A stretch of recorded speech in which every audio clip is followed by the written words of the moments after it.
Hello everyone, welcome to Grandpa Vlog number 6.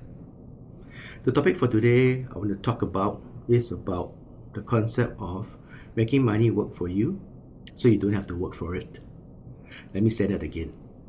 The concept is about making money work for us so that we don't have to work for it. Recently the economy is not so good. I hear many cases of friends or acquaintances or even people I don't know who are losing their jobs and getting retrenched. They talk about sending hundreds of resumes and getting zero responses or zero interviews. It is quite disillusioning, but I'm happy to say that many of them have been resilient. They have taken to gig work to make ends meet. I mean, that's something very commendable, right? You don't sit there and complain. You take action to make your life better. But what really worries me is that many of these people who have become gig workers, they share it on their YouTube channel or their TikTok, and I sense that they have, in a sense, given up. They are working for money, right? They're not making money work for them. So what this means is that as a gig worker, you're only paid when you work. If you're sick and you cannot work, you don't get paid. Right? Same for when they get older.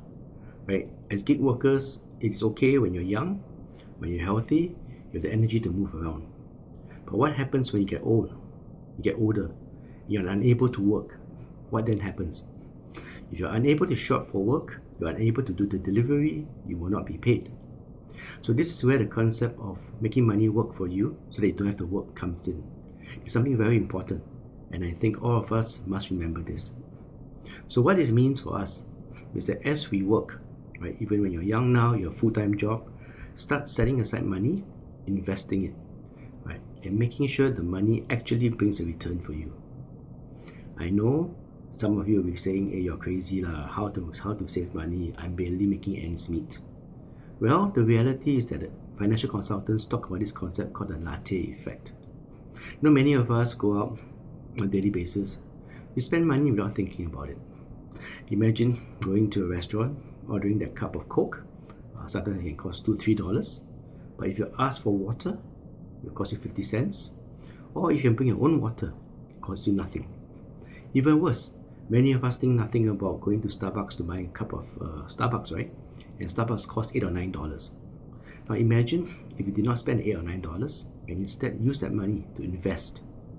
Okay, now this is the tricky part. Remember, I'm not a financial consultant, but this is what I've been doing over the many years, and it has been successful for me. So something for you to consider. If you go into Moomoo or Saif and you trade US stocks, the US has many dividend-paying stocks that cost less than $10 per share. So that means if you buy and the dividends, and you get dividends every month. Yes, it's not a lot, but of course, for the $10, you sometimes get about 12 or maybe 15-20 cents per share. But if you allow the money to snowball, imagine every month you buy 10 shares, which is about what, $100? Over time, right, the money compounds, the dividend compounds, and you can buy more shares with the dividends you get. So that to me is a simple concept of making money work for you. Well, my friends, that's the topic for today, for Grandpa Vlog number 6. Remember, right, we cannot work forever. It's therefore important for us to start thinking about how to make our money work for us so that we don't have to work for our money. Right? That's something very important. Right? Alright, I hope you'll stay tuned. If you like what I've shared, please follow me, like this channel, and stay tuned for Grandpa Vlog number 7.